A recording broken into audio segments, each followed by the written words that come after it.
Bienvenidos hermanos a nuestro canal. En el día de hoy hablaremos de Juan capítulo 2. Te recomiendo que si aún no te has suscrito, lo hagas para no perderte ninguna palabra de Dios, podría ser para ti. Empecemos.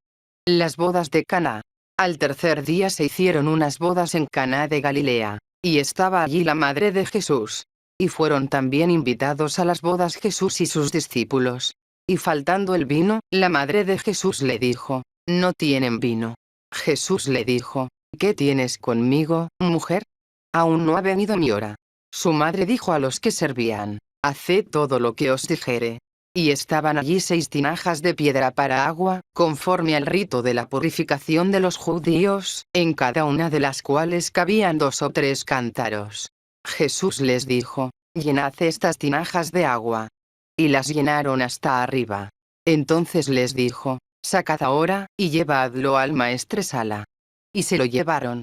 Cuando el maestresala probó el agua hecha vino, sin saber él de dónde era, aunque lo sabían los sirvientes que habían sacado el agua, llamó al esposo, y le dijo: todo hombre sirve primero el buen vino, y cuando ya han bebido mucho, entonces el inferior. Mas tú has reservado el buen vino hasta ahora. Este principio de señales hizo Jesús en Caná de Galilea, y manifestó su gloria. Y sus discípulos creyeron en él. Después de esto descendieron a Capernaum, él, su madre, sus hermanos y sus discípulos, y estuvieron allí no muchos días. Estaba cerca la Pascua de los judíos, y subió Jesús a Jerusalén, y halló en el templo a los que vendían bueyes, ovejas y palomas, y a los cambistas allí sentados.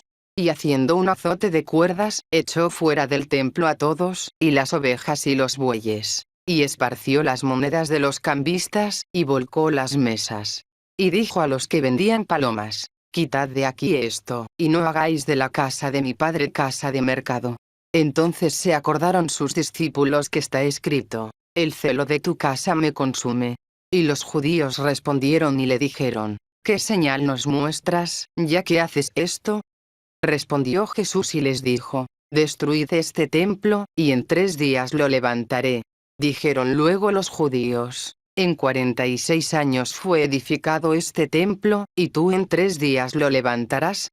Mas él hablaba del templo de su cuerpo.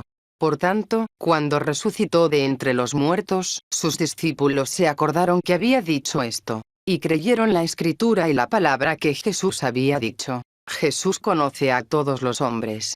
Estando en Jerusalén en la fiesta de la Pascua, muchos creyeron en su nombre, viendo las señales que hacía.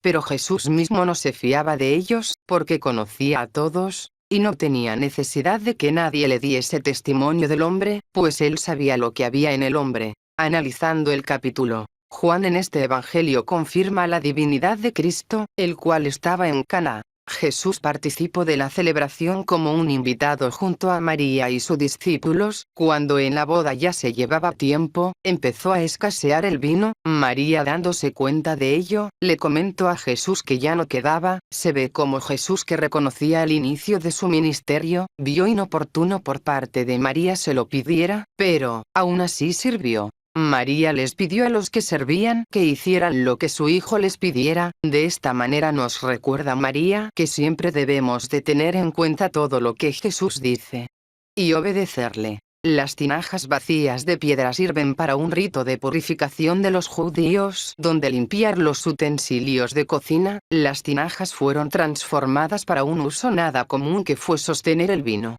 Jesús les pide que llenen con agua hasta el tope, porque solo cuando algo está lleno o hasta el tope, puede ser transformado. Esta fue una señal. Las tinajas representan al hombre, que igual que la vasija recibe el agua, la cual es la palabra. Al ir llenando cada espacio de la tinaja, convierte la naturaleza carnal representada por el agua de la cual estamos conformados, para convertirnos en el mejor vino, que representa la vida espiritual que en Cristo toma forma para consumar el mejor pacto, el pacto matrimonial entre el Hijo con la Iglesia. Cuando el mundo se consumía el vino inferior, Cristo trajo el buen vino de su sangre para dar vida a lo que estaba muerto. Juan no hace un énfasis o le otorga algún tipo de honor a María, sino que la nombra como la madre de Jesús, y menciona junto con ella a los hermanos de Jesús y a los discípulos. Siempre habrá un eterno conflicto entre quienes creen que Jesús tuvo hermanos nacidos de María y José, y quienes creen que no.